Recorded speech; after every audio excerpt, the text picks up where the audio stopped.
أعوذ بالله السميع العليم من الشيطان الرجيم. بسم الله الرحمن الرحيم. الحمد لله رب العالمين الرحمن الرحيم. پرون موږ د رحمان او رحیم الله چې کوم صفاتونه دي د دې سنه سو وضاحت واورېدو. الله رحمان ذات رحیم ذات یې مهرباني کوونکی دی، رحمت خپل بندگانو باندې نازلوي. اوس داسې کوم اسباب دي چې انسان هغه اختیار کی او الله خپل رحمت هغه ته ورکي، او د الله د رحمت د حاصلولو د اسبابونه یو سبب هغه هم د قرآن دی.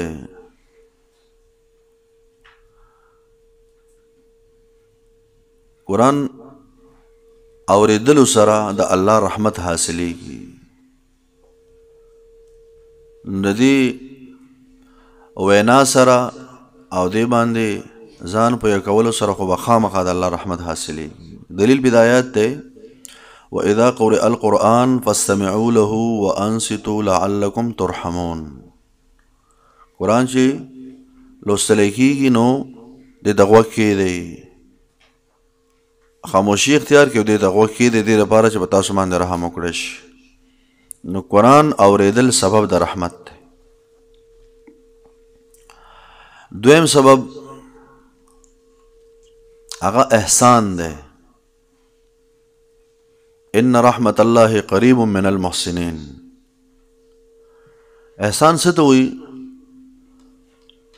د احسان خلاصه به وایم: د الله داسې بندګي وکړه کأنک تراه، گویا چې ته الله وینې، او که بې داسې نه مطلب دا دې درجې ته نشي رسېدی، نو کم از کم داسې بندگی د الله پکار چې الله مونږ ویني. دې ته احسان وایي. نو په دې وجه باندې کله انسان داسې بندگی کوي چې توجه یې برابر وي، الله ته خپل رحمت ورکوي. دریم سبب د الله د رحمت د حاصلولو هغه په مصیبتونو باندې صبر کول دي، د الله په امتحاناتو باندې. د سورۃ بقره کې براشي الله فرمایي مونږ خامخا امتحان کو.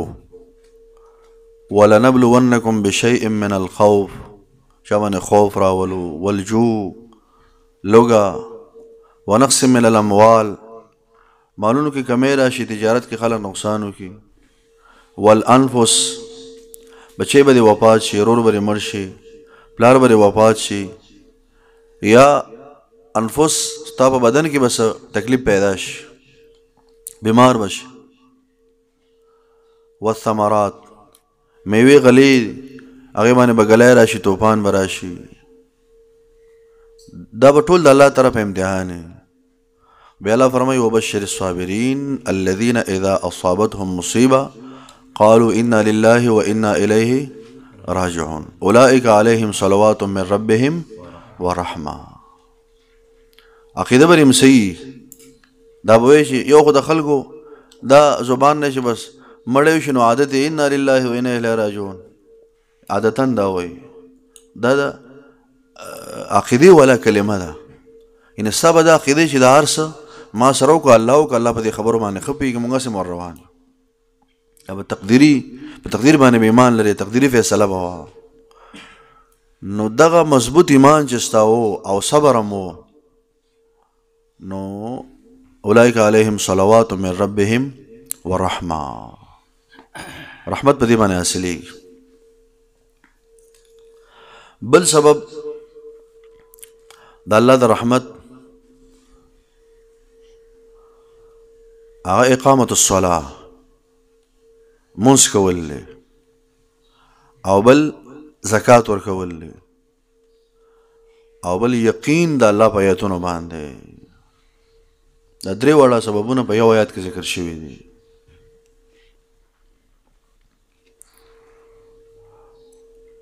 الله قرآن کریم کې فرمایي چې زما رحمت وسعت کل شی، دا هر څه نه پراخه ده. او د الله رحمت حدیث کې راځي د هغه په غضب باندې مخکې ده. نو فراخ رحمت ته د الله د ځمکې اسمانونو ټول هر څه نه الله رحمت ډېر فراخه ده.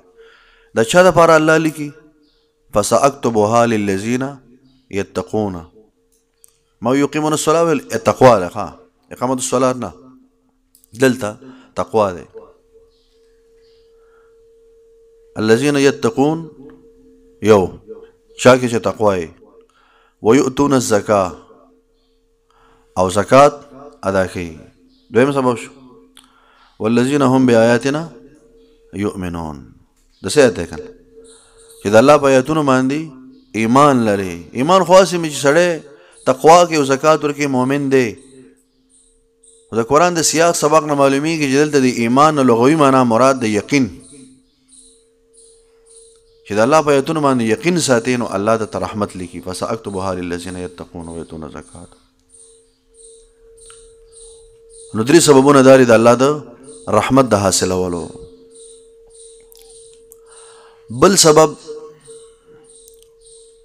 د الله او د رسول اطاعت، خبره منودل دي.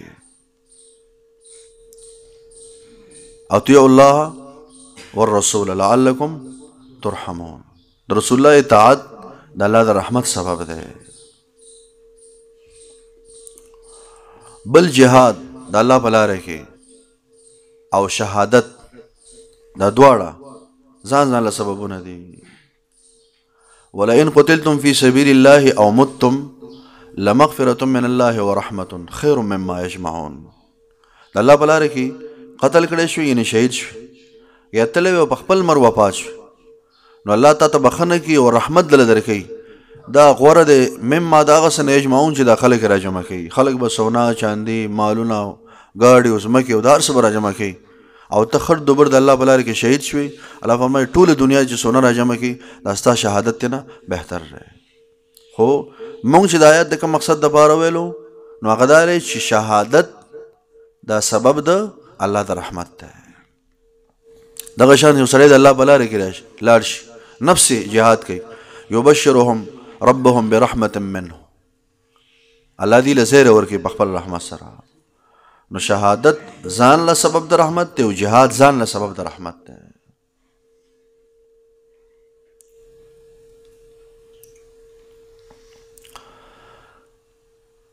د الله باندې ایمان لرل دلتم د آیات عموم د چوکته شي کنه یقین ساتل. د اهل کتاب بارک الله فرمای کچره دی خلکو ایمان راوړي ایمان خو شته نو یؤتکم کفلین من رحمته، الله با دو چند ثواب ورکړي. خلاصه د آیات دا ويجعل لكم نورا تمشون به. د ایمان سبب د الله د رحمت ده. بل سبب هغه استغفار ده. استغفر الله ویل سړی دا وی د الله نه بخښنه غواړي استغفر الله استغفر الله دا وی نو د آیت ناشنا آیت الله فرمایي لولا تستغفرون الله لعلکم ترحمون. آیت خلاصه دا چې ولې استغفار نه وایي چې الله به تاسو باندې رحم وکړي. یعنی الله موږ نه د بخښنې مطالبه کوي چې دا وایي استغفر الله زه به در باندې خپل رحمت نازل کړم. بل سبب د الله د رحمت د حاصلولو هغه دعا ده چې رحمت ته غواړي. او دی د آیات ته ویمه دی کې دا فایده هم ده د آیات کې چې الله رب العالمین مونږ او تاسو نه د دې خبرې طلب کې داسې به ویم چې امر راته کوي چې تاسو مانه رحمت طلب کوي. یعنی یو خو به مونږ غواړو د الله نه دا سبب شو او دا رحمت دومره اهم څیز دی. دویمه فایده په دې آیت کې دا ده چې الله مونږ ته امر کړی دی وقل رب اغفر وارحم.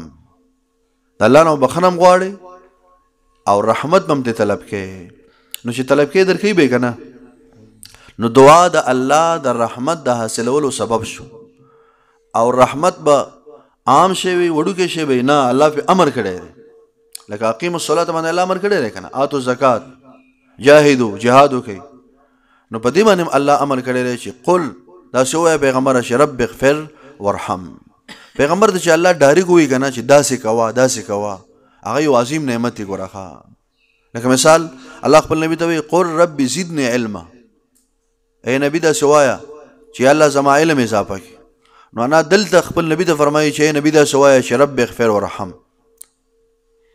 دا یو اهم نعمت ده بیس تاسو یو خلاصه خبره کوم تاسو به پېښې به درس بندو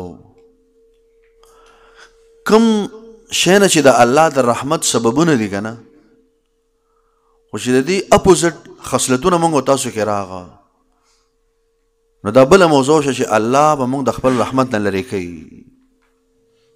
چې ایمان دې کمزور یو زکات نه ورکولو احسان ماده در کې نه وا صبر در کې نو د الله او د رسول اطاعت نه کولو قران ته غوږ نه خېدو نو بیا به د الله د رحمت نه لري دا هغه اسباب چې قران کې ذکر شو ان شاء الله نور سببونه د الله د رحمت د حاصلولو شته الله توفیق راکو بیا به درس کې بیان کو اقول قولي هذا